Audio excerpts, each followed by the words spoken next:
Salut à tous, c'est Guillaume Cassard et aujourd'hui on s'attaque au dernier opus de la saga Predator. C'est parti.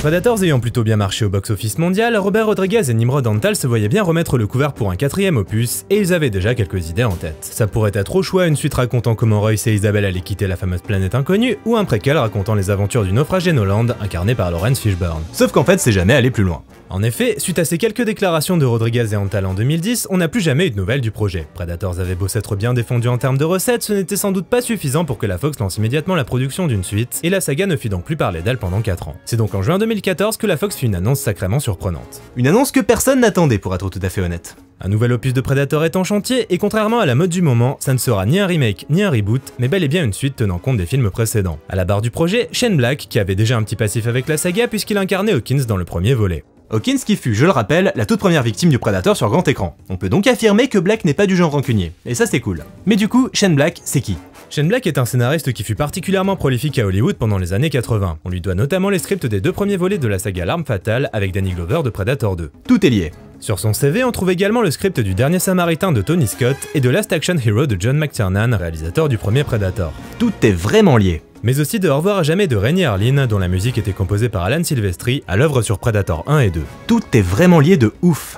Sauf que le projet Au revoir à jamais, sorti en 96 et sur lequel il est également producteur, fait un énorme bid aux USA. Et Black va très mal le vivre, ce qui va donc résulter pour lui en une traversée du désert d'un peu moins de 10 ans. Son retour sur le devant de la scène se fera donc en 2005, avec le thriller Kiss Kiss Bang Bang, qu'il écrit et réalise, et dans lequel il met en vedette Robert Downey Jr., qui sort également d'une longue traversée du désert. À sa sortie, le film est plutôt bien accueilli, et acquiert même le statut de film culte avec les années. Pour autant, il ne va pas enchaîner directement avec un autre projet, et ce n'est qu'en 2013 qu'il fera son re-retour avec le mastodonte Iron Man 3, sur lequel il retrouve son ami Robert Downey Jr. Marvel oblige, le film fait un carton, et Black est alors approché par la Fox pour remettre le Predator au goût du jour, juste avant de signer The Nice Guys en 2016, comédie d'action avec Ryan Gosling et Russell Crowe. Et Shane Black, c'est un style bien particulier. Pour résumer, je dirais qu'on pourrait le rapprocher d'un autre auteur hollywoodien bien connu. Ses dialogues en couleur, son goût pour la violence décomplexée, le tout saupoudré d'une bonne dose d'humour et d'impertinence, Black, c'est une sorte de Tarantino en fait. D'ailleurs, Tarantino est fan de lui.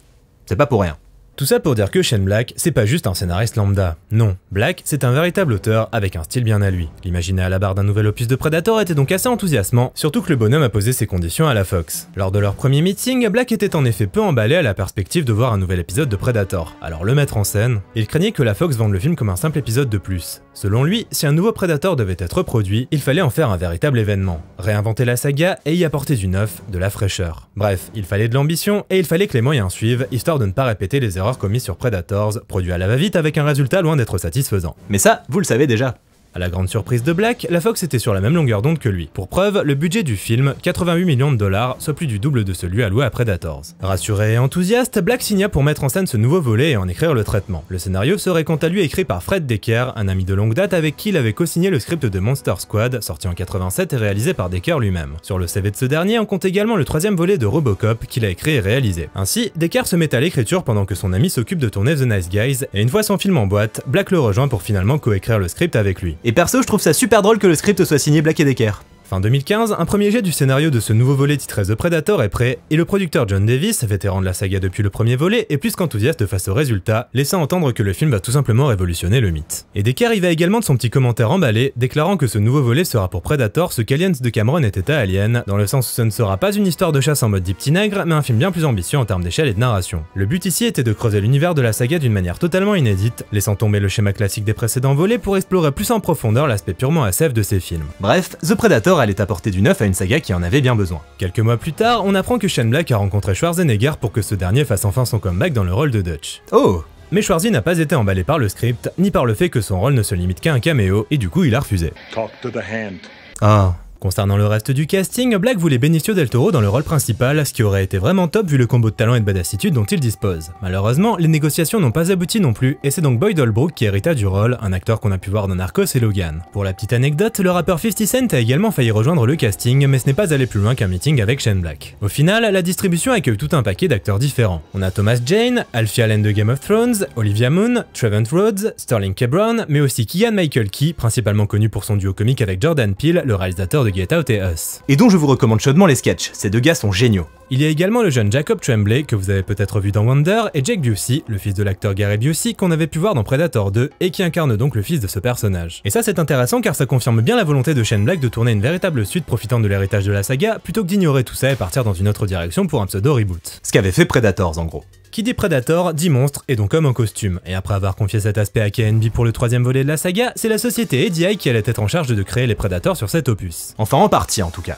En effet, contrairement aux précédents films sur lesquels ADI avait travaillé, à savoir les deux volets d'Alien vs Predator, les missions seraient cette fois-ci réparties entre différents studios. ADI aurait donc la charge des corps en latex et des visages animatroniques du Predator, tandis que d'autres prestataires se chargeraient des armures, masques et armes. Et donc, le tournage de ce quatrième volet débute enfin à Vancouver le 20 février 2017, avec une sortie fixée pour le 9 février 2018. Mais la date de sortie va être repoussée pendant le tournage, passant du 9 février au 3 août. Mais ça, c'est plutôt une bonne nouvelle, ça voulait dire que la Fox avait tellement confiance en son film qu'elle voulait en faire un des événements de l'été. Concernant les acteurs, ils étaient ravis de travailler avec Shane Black dont ils admiraient le travail et il régnait entre eux une véritable camaraderie. Bref, tout va bien dans le meilleur des mondes, sauf qu'on notera cependant que les costumes des Predators ne sont toujours pas une sinécure pour les cascadeurs. Pour preuve, l'un d'entre eux, Brian et Prince, spécialisé dans le parcours, s'est carrément évanoui lors d'une journée de tournage trop intense. Il faut dire qu'à l'intérieur de la peau en latex, il fait près de 50 degrés Celsius. Le tournage s'achève finalement le 2 juin 2017 et la post-production démarre. Et si Alan Silvestri avait exprimé son souhait de faire son grand retour à la composition de ce quatrième épisode, c'est finalement le compositeur Henry Jackman qui hérita de la tâche. Bref, le film part donc en montage et c'est là que ça se gâte. J'espère que vous êtes assis bien confortablement parce que l'histoire qui suit est un énorme bordel. Le montage du film avance et comme d'habitude à Hollywood, des projections tests sont organisées histoire de jauger les réactions du public, voir s'il y a des choses à améliorer, des scènes à retourner, etc.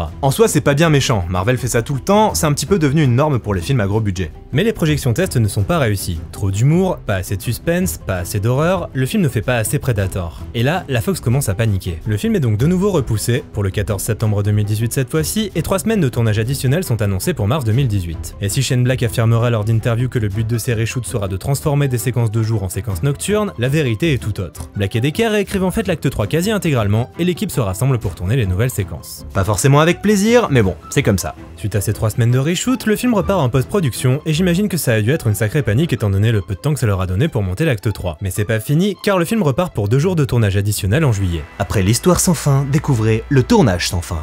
Bref, la production aura été sacrément chaotique et faut avouer que tout ça, ça sent pas bon. Mais ces contretemps ne viennent pas entacher l'enthousiasme du producteur John Davis qui affirme en juillet 2018 que ce nouvel opus sera en réalité le premier d'une nouvelle trilogie. Tu t'emballes, John. Bon gré mal gré, le film est enfin prêt pour le 14 septembre 2018, jusqu'à ce qu'un scandale éclate à quelques jours de la sortie. En effet, on apprend alors que l'acteur Steven Wilder Strigel, partageant l'écran avec Olivia Munn le temps d'une scène, avait été condamné à 6 mois de prison en 2010 pour avoir tenté de séduire une adolescente de 14 ans sur internet. L'acteur est en réalité un ami de Shane Black, et ce dernier l'avait engagé sans jamais évoquer ce passé litigieux à qui que ce soit. Lorsque l'actrice Olivia Munn l'a appris, elle a immédiatement prévenu la Fox, qui a fait couper la scène dans laquelle l'acteur apparaissait. Suite à ces révélations, l'actrice n'a pas hésité à clasher Shane Black directement sur Twitter, déclarant que ceux qui mettaient les agresseurs en position de pouvoir était également coupable. Et les excuses de Black n'y changeront rien, le mal était fait. Encore un peu plus entaché par ce scandale de dernière minute, The Predator débarqua enfin dans les salles aux USA et se mangea une grosse vague de critiques négatives dans la gueule. Financièrement, il rapporta 50 millions de dollars sur le territoire américain et 160 millions en tout. Un box-office correct, mais loin de correspondre aux attentes de la Fox qui espérait un véritable carton. Carton rouge, ouais. Le film démarre alors qu'un vaisseau Predator s'écrase sur Terre. Le sniper Quinn McKenna, alors en pleine mission, est témoin du crash et voit ses coéquipiers se faire tuer par la créature. Par chance, il parvient à s'en sortir grâce à une arme alien qu'il décide de récupérer et de faire expédier à son adresse où Rory, son fils de 12 ans et atteint d'autisme, réceptionne le paquet. McKenna, quant à lui, se fait capturer par une unité spéciale similaire à celle du deuxième volet et qui est parvenue à capturer le Predator échoué. Leur but, récupérer l'arme qui est désormais entre les mains de Rory. Le truc, c'est que non seulement le Predator finit par s'échapper, mais un autre Predator est également en route, lui aussi décidé à récupérer l'équipement volé par McKenna. C'est donc une course contre la montre qui s'engage pour Quinn. Aidés par une bande d'anciens soldats souffrant de troubles du comportement et d'une scientifique experte en biologie évolutive, ils vont devoir retrouver son fils avant l'unité spéciale et surtout avant les Predators. Bon, The Predator, je crois que tout le monde est au courant, hein. C'est vraiment pas ouf. Pour résumer, The Predator est un gâchis encore plus énorme que son prédécesseur. Le problème avec Predators, c'est qu'il avait pas grand chose d'intéressant à raconter. C'était anecdotique et ça n'apportait rien. The Predator, par contre, il avait véritablement l'ambition de proposer quelque chose d'unique et d'apporter une autre dimension à la saga. C'était pas juste un épisode de plus. La Fox avait mis 88 millions de dollars sur la table et c'était censé être la révolution, la suite qu'on attendait depuis le premier volet. En tout cas, c'est comme ça qu'on nous l'a vendu. Mais avec un auteur comme Shane Black à la barre, c'était facile d'y croire. Et ça fait encore plus rager quand on constate à quel point le résultat est catastrophique. Pourtant, le film démarre plutôt bien, bien, l'intrigue est mise en place avec efficacité, on retrouve le style de Shane Black niveau dialogue, et c'est assez cool dans le sens où son style bien à lui donne au film un côté inédit au sein de la saga. Parce que bon, jusqu'à maintenant, les Predators c'était pas vraiment des films écrits par de gros auteurs avec un style bien affirmé. Ici on sent que c'est le cas et ça fait son petit effet. Pendant un temps. Mais on y reviendra plus tard. Parlons positif pour le moment. Donc, comme je le disais, le début est bon. C'est plutôt rythmé, les personnages sont hauts en couleur, et on apprend pas mal de choses concernant les créatures. Pourquoi les prédateurs viennent-ils sur Terre? Est-ce seulement pour le plaisir de la chasse ou se pourrait-il qu'il y ait une autre raison derrière tout ça? Le film pose donc des questions intéressantes et cherche à nous en apprendre plus sur les prédateurs et leur motivation, ce qui est assez cool. Enfin une suite qui tente de creuser le sujet. Pour ce qui est du Predator lui-même, on retrouve le design classique du premier film, avec bien évidemment une finition encore plus impressionnante. Que ce soit le costume ou le visage derrière le masque, rien à redire, le rendu est toujours top. Cependant, et malheureusement, Black a pris le parti de dire adieu à l'aura de mystère entourant la créature. Le Predator est donc rarement invisible, filmé de près et éclairé frontalement. Bref, le suspense n'est pas forcément présent. Et de manière générale non plus. On sent que Shane Black est bien plus à l'aise dans le domaine de l'action, et sa gestion du suspense laisse ainsi grandement à désirer. N'est pas McTiernan qui veut. Pour résumer, sa mise en scène fait le taf, mais sans éclair de génie. Concernant les personnages, Black voulait mettre en avant des marginaux, et c'est ce qui allait constituer une des grandes forces du film selon lui. À l'exception de Queen et Brackett, on se retrouve donc avec un groupe d'anciens militaires souffrant de troubles mentaux liés au stress post-traumatique. Ils ont tous une faille, tous une histoire, et autant dire que c'est une base vraiment intéressante pour ce qui est du développement de personnages. Surtout que pour Black, c'était carrément une affaire personnelle. Ce dernier est en effet atteint du syndrome de la Tourette dans une forme relativement modérée, raison pour laquelle le personnage de Baxley, incarné par Thomas Jane, en souffre également. L'intention était donc clairement de mettre en lumière des personnages héroïques atteints de ce genre de pour espérer aboutir à plus de tolérance dans la société. Malheureusement, le film n'explore jamais cet aspect en profondeur. Il ne va pas au bout du concept, et les troubles mentaux des personnages ne sont finalement utilisés qu'à des fins humoristiques. Ce qui est complètement débile. Si tu cherches à mettre en avant des personnages atteints de troubles mentaux, n'en fais pas des bouffons. Et c'est dommage parce qu'une bande d'outsiders contre le Predator, je trouve ça vraiment cool comme concept, et le casting est plutôt bon. Mais Black semble tellement peu les prendre au sérieux que c'est dur de les prendre au sérieux en tant que spectateur. L'humour est d'ailleurs beaucoup trop présent, au point de venir carrément parasiter le film. Certaines répliques font sourire, mais d'autres sont carrément trop lourdes, et au bout d'un moment, c'est un film Predator, pas une comédie. L'humour a toujours fait partie intégrante du style de Black, mais il aurait vraiment fallu mieux le doser. Parce que quand je vois ça par exemple... Everything okay back there? Je me dis que ça a pas franchement sa place ici, et que ça finit par dénaturer le Predator lui-même. On touche à l'intégrité d'un personnage iconique là, et le fait qu'il soit à l'origine d'un gag, ça casse son iconicité et sa badassitude. Bref, c'est un petit truc, mais c'est de mauvais goût et ça n'a rien à faire là. Pour en revenir aux personnages et aux troubles mentaux, on a également le fils de Queen, qui est quant à lui atteint d'autisme, trouble lui permettant de déchiffrer facilement le langage Predator. Et le personnage bénéficie d'un traitement en demi-teinte, dans le sens où il est grandement mis en avant lors de l'acte 1, pour finalement être relégué au second plan pendant tout le reste du film. Il ne devient qu'un ressort narratif en fait. Soit il se fait capturer par les bad guys et devient donc une simple motivation pour le personnage de Queen qui va chercher à le récupérer, soit on a besoin de lui pour ouvrir la porte du vaisseau Predator et il devient donc simplement un Deus Ex Machina. C'est dommage parce qu'au début du film le personnage est touchant et on sent un vrai potentiel dramatique, mais comme pour les autres personnages, c'est jamais creusé. On sent donc une vraie rupture au niveau de la moitié du film, bien évidemment dû aux 3 semaines de reshoot, et autant dire que si le début du film était selon moi plutôt cool même si pas exempt de défauts, la seconde moitié part en couille mais d'une force. Bon, on peut déjà évoquer le nouveau spécimen de Predator qui est entièrement en CGI. Sacrilège. Aïe. Et le rendu est même pas bon. À aucun moment j'y crois à cette créature, elle n'a jamais l'air physiquement présente, ce qui va totalement à contre-courant de tout ce qu'on aime chez le Predator, à savoir ce côté humanoïde très réaliste et palpable. Et en plus d'être techniquement loupé, il renvoie un message merdique. En effet, dès sa première apparition, il tue le Predator classique. Il lui défonce sa gueule même. En faisant ça, c'est comme s'il faisait table rase du passé et s'imposait de force comme un véritable renouveau. Moi j'ai rien contre le renouveau, mais pas en CGI putain, c'est Predator bordel. Et je pense pas me gourer en disant ça, parce que Black a énormément joué avec ce côté méta justement. Le concept qui est au cœur du film, c'est l'évolution. En effet, le film nous apprend que les prédateurs utilisent l'ADN d'autres espèces pour s'améliorer et devenir de meilleurs chasseurs. Et quelle était l'intention de Black avec ce film? La même chose. Il voulait faire évoluer la saga, faire une mise à jour du modèle de base qui résulterait en une meilleure version. Alors, il s'est foiré. Cependant, l'intention reste intéressante. Mais si Black avait effectivement souhaité explorer cette piste plus en profondeur, les reshoots ont certainement eu raison de cet aspect du film, parce qu'au final, le côté méta ne va pas plus loin. Et donc, on se retrouve finalement avec une partie de chasse nocturne, telle que demandée par la Fox, mais qui n'arrive jamais à la cheville de ce qui a été fait auparavant, et qui enchaîne les actions complètement débiles. Alors j'ai toujours pas compris la mort de Traeger, perso. La séquence a clairement été réécrite et tournée dans la panique la plus totale, et ça n'a pas rendu service au film. Bien au contraire. Mais le pire, c'est les 5 dernières minutes. Après que les derniers survivants aient réussi à se débarrasser du gros Predator, Jean-Bernard, on retrouve Queen au QG de l'organisation qui traque la créature et on apprend que le Predator fugitif du début du film, Jean-Roger, a porté un cadeau pour l'humanité, une arme appelée la tueuse de Predator. Pas imaginatif mais clair, net, précis. Et cette arme en fait, c'est l'armure d'Iron Man avec un skin Predator. Le tout en CGI dégueu évidemment. What the shit is that fuck? That's my new suit, Bubba. I hope they got into 42 long. putain que c'est nul comme fin. Ça sort de nulle part, ça aimerait préparer le terrain pour la suite, mais ça donne même pas envie d'aller voir la suite. Avec un truc pareil, les prédateurs ne sont même plus une menace pour l'humanité. Alors à quoi bon aller plus loin? Alors je sais pas ce que vous en pensez les gars, mais pour moi, quitter les personnages en position de force, c'est clairement pas le meilleur des cliffhangers. Au contraire. Bref, ça se veut badass et excitant, mais c'est juste ridicule et... Non, juste ridicule, c'est bien.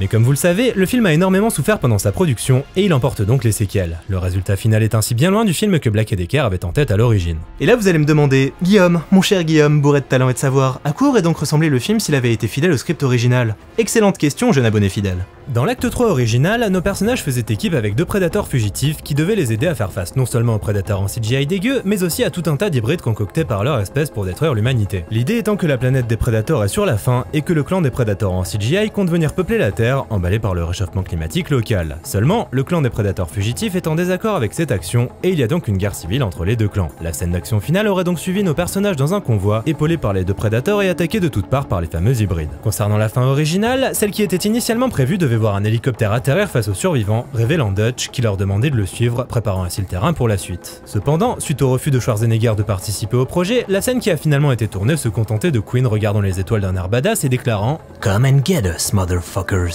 Une scène finale sans grand génie, mais toujours meilleure que celle de l'armure que Fred Decker a déclaré détester, affirmant que cette fin a été écrite et tournée par la Fox sans leur demander leur avis. Et encore, on a échappé au pire. En effet, une 3e fin a été tournée et qui partait de la même base que celle avec l'armure. Sauf que les fameuses tueuses de Predator se révélaient finalement être Newt et Ripley de la saga Alien. Ce qui n'a strictement aucun putain de sens.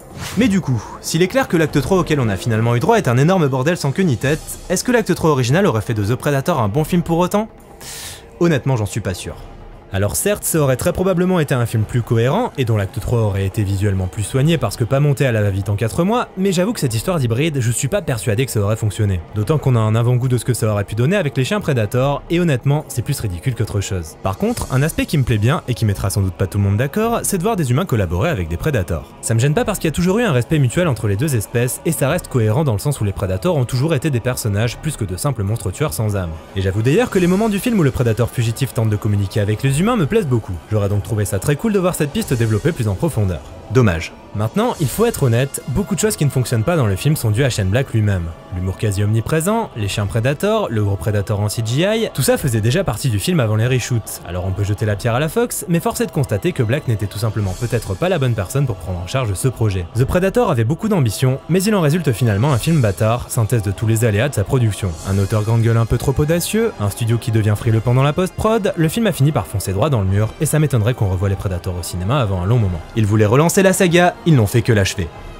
Tiens, ça pourrait être pas mal sur le poster. Pour tirer un petit bilan des 4 films, je dirais que sans véritable fil rouge ou personnage récurrent mis à part les Predators eux-mêmes, cette quadrilogie semble avoir passé 30 ans à se chercher une identité, sans jamais réellement y parvenir. Et les 3 suites ont toutes tenté une approche différente. La suite qui change le lieu de l'action, la suite qui se veut digne de l'original, la suite à gros budget qui veut tout révolutionner. Alors certes, ces suites ont permis à la créature de perdurer dans l'imaginaire collectif, mais aucune d'entre elles n'est parvenue à retrouver la magie du premier opus. Intouchable film culte confié à un réalisateur de génie, et pour lequel les planètes se sont parfaitement alignées. Merci à tous d'avoir regardé cette rétrospective, j'espère qu'elle vous a plu. N'oubliez pas de liker, commenter, partager, de venir me soutenir sur Tipeee si l'envie vous prend, et je vous dis à bientôt pour la suite. Salut!